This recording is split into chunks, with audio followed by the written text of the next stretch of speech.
She actually fell for me. She was embarrassed, a little overwhelmed and in pain. I scooped her off the pavement and back onto her feet. Her eyes were kind and her hands were soft. "Go careful," I said to her. She smiled. I smiled, smoothing down the ruffled dress and apologising for her hair. I was taken aback by her beauty. From that moment, that accidental, coincidental passing of two people on the street, a split second in time, her fall and my sympathy, and I knew.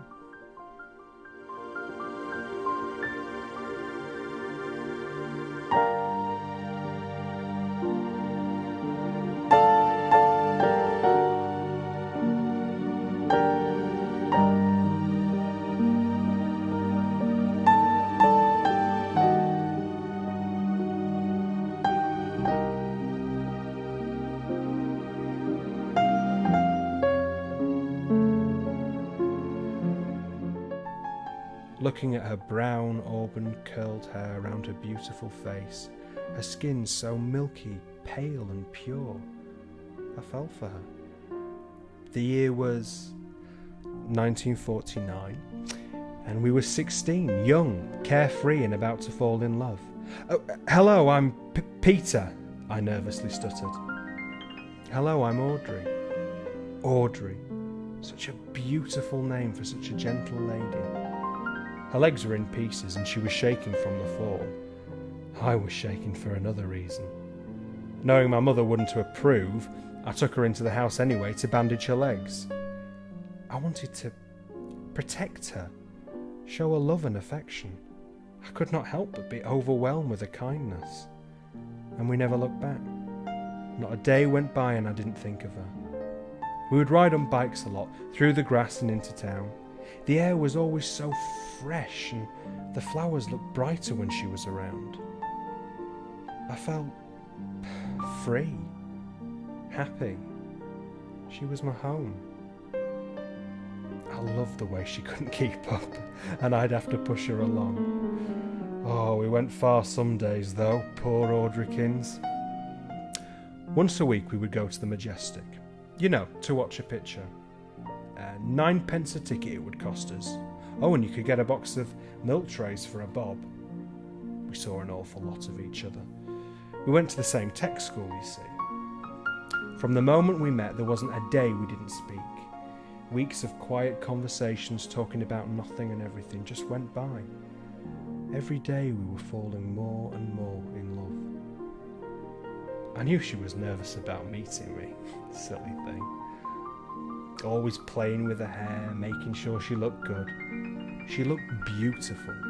She didn't need lipstick or powder. But I knew she had made the effort. Audrey mentioned having at least 3 cups of tea before meeting me to calm her nerves. I didn't tell her, but I had at least 3 drambuis. Her skin shone. Audrey was a natural beauty, and always looked peaceful at home when surrounded with nature, especially flowers, especially daffodils. I'll always think of her when I see a daffodil. She was like springtime, a blossoming warmth which makes me smile. In every colourful flower, green leaf, in every warm day, I think of her and the love we had. She loved animals. Mostly cats. We had a black cat called Ollie. He was a favourite. Audrey was so gentle and loving, and they loved her back just the same. They can sense if you have a good heart. She had a good heart. I could see she was pure and I never wanted to let her go. 2 years of a wonderful courtship passed, and I knew I wanted to ask her.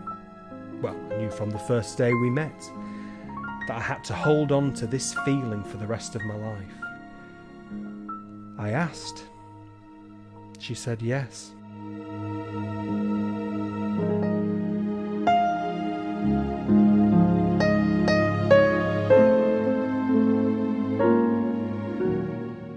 Every night before we said goodbye, I would walk her home and kiss her under the lamppost outside her house.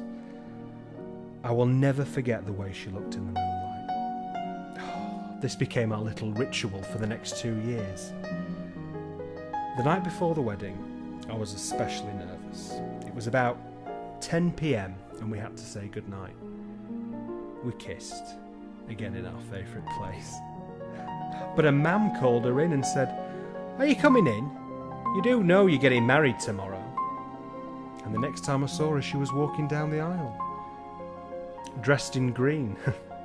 Her mother wouldn't allow her to wear white, but that didn't matter, because she loved green, and she looked radiant.